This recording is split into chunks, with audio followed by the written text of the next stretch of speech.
Hey guys. I'm Bob. I'm Barb. Together we make up HetteshWorld.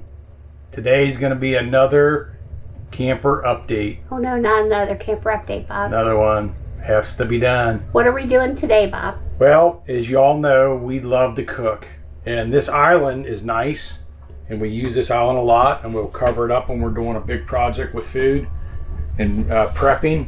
But it has no outlets on it.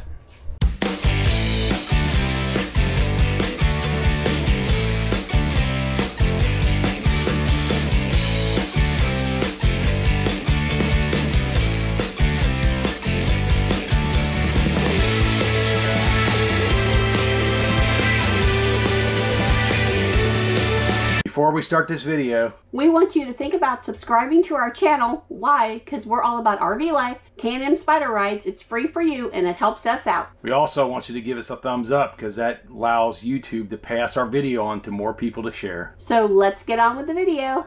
We do have a dishwasher. So I did some investigation and I found out that if we get inside of here, and it's got our little tray here. But back inside here, and I had this apart once before, but I pulled this electric out for the dishwasher, and this does have these makeshift little breakers they use, and they just had this screwed in. It wasn't inside of a wall; it was just screwed in against the no safety box. Yeah, no box at all. It wasn't even in a wall cabinet, so yep. It just had a couple screws. So what we're gonna do, I'm gonna take. I'm going to disconnect this here, get rid of this outlet. I'm going to take this box, mount it back in here, and it's got tie downs for the cabling. We're going to put this breaker in there. We're going to put this receptacle in there, and then we're going to come out. We're going to come out with a piece of wire. This wire's plenty long enough. And I'm going to bring it out here, and I'm going to mount somewhere down here. We haven't figured out exactly, but we're going to mount a box right back in here, and this is going to be a GFCI. So this is a ground fault interrupter, and what this does, just a little bit about what this does. This monitors the electric coming into this circuit here, and so if it sees a difference in resistance, it will trip this breaker. So you always see them around water. You see them in bathrooms, around sinks, or around kitchens. So since this is going to be around a sink, I'm going to use this because the camper, all the outlets in this camper that are not tied to like a dishwasher or microwave, they're all in one GFCI. A daisy. Yeah, daisy they're all daisy chained together, and yeah. The bathroom ground fault interrupter is the only one that's in here for about 20 outlets in this camper. So a tip here is that if for some reason you don't have power on any of your outlets, run and check the bathroom and see if it's flipped. Yeah, at least in this camper, it's got a standard trip ground fault interrupter that controls all the other outlets. So if you have something outside plugged in and it rains, it's doing its job. So it's monitoring the voltage coming in.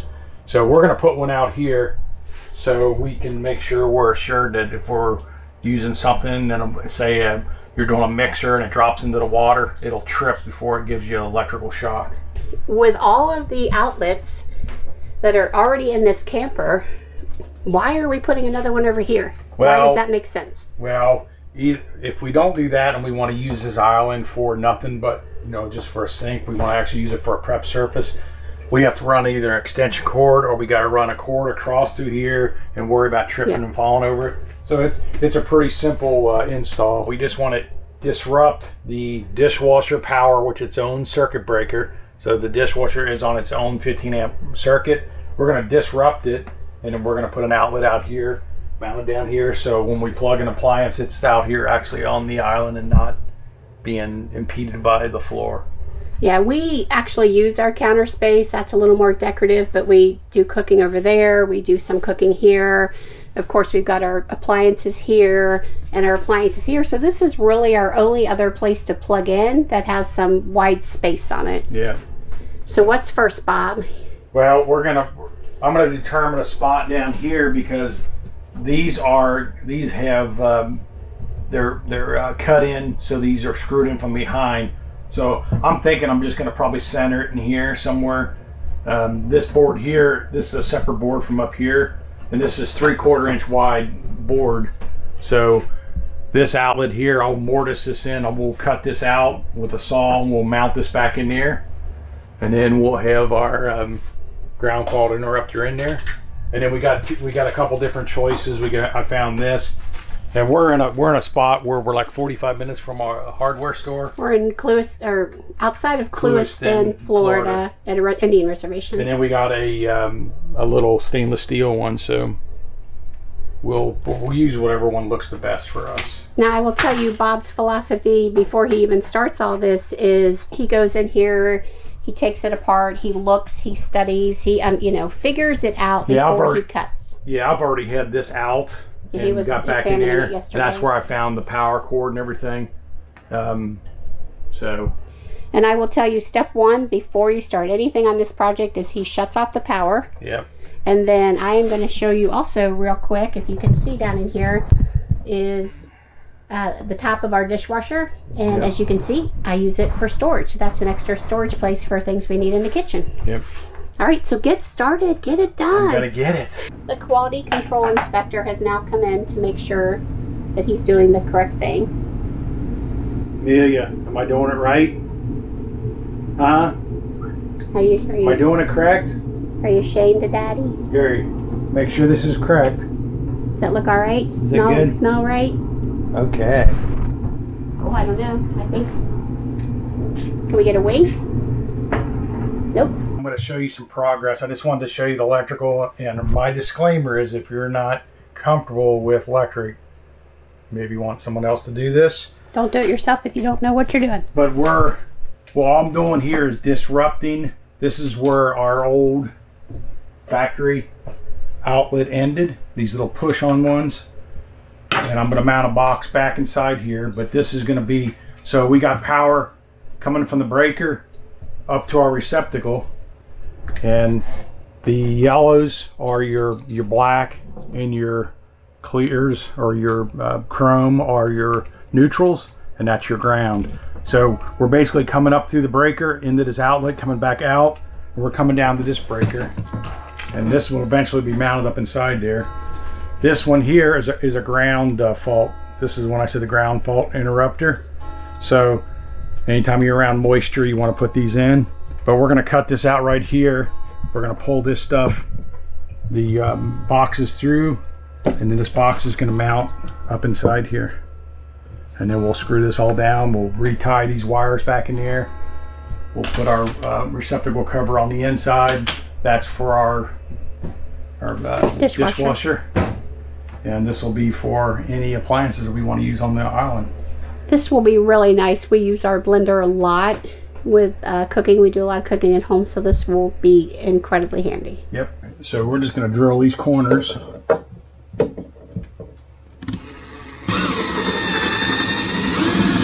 you drill the corners, in case you don't remember from our other videos, to eliminate any possible splitting in the wood.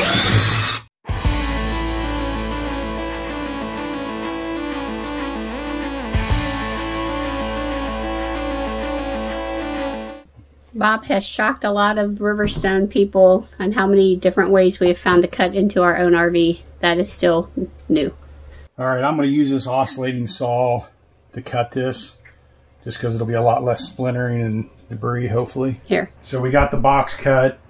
I end up using a jigsaw because it seemed to work better, because that wood's pretty, it's hard wood, so it's pretty hard to get through. So we're just going to put these screws in here. And then you still need to put the box on the inside, right? Yeah, I'll show that in a second. Get these screws started. I love that we chose the chrome faceplate because it really ties it in well with the dishwasher. So yeah, it's a stainless steel look. Yep. It's different from, of course, the ones in the rest of the camper, but I like it. And with the supply chain issue, it is hard to find silly things like this. So I'm actually happy that we found this color. The barb shines back in here. Here's this is our box, and I'm going to mount it. And I'll show you when I get it all done, but I'm going to mount it up. It's going to get mounted up here in that wood, and then I'll put that cover back in there, and this cover will go on there. So those outlets are a lot easier to deal with than these stab ones. These are just, I guess, production type for an RV. I mean, it's hard to believe they use something that chintzy in an RV, but they do. Well, especially when there's water around it, a potential for water around it. Yeah, I mean, this was just screwed in there. It had these big long screws just holding it against the wood. So, I mean, it seems kind of dangerous to me. I know it's enclosed. Yeah, big long screws. It just looks a little sketchy. Yeah, a little sketchy at best. So anytime we can improve anything on electrical, we will. So there, the new receptacle has been put in and the dishwasher has been plugged back in. And you can see our dishwasher right here. Light. Yep. And then here's our new GFI. The blender was ready to go. Ready to go. This has got the circuit interrupter, so if it gets tripped from moisture, no working. So we reset it, plug it back in. We are ready to mix up. So that concludes today's project, I think. Is that right, Bob? So that concludes today's project. This is not a how to do, obviously. It was just showing you an upgrade we wanted to do to our RV. Yep. Yeah, we talked a little bit about the electric and what the difference is between the regular circuits and the ground faults. So you want to have a ground fault anytime you're on water. So it added a lot to our home here, because now we can use this beautiful countertop for appliances and not have to run cords all over the place. Have a trip hazard. So we hope that you like these videos that we're sharing with you. Please give us a thumbs up. Please like, subscribe. Give us your comments. Tell us what all your favorite modifications to your camper is, because maybe we will follow you and see what you did. So remember, we're HetteshWorld. Come travel in our world. Bye.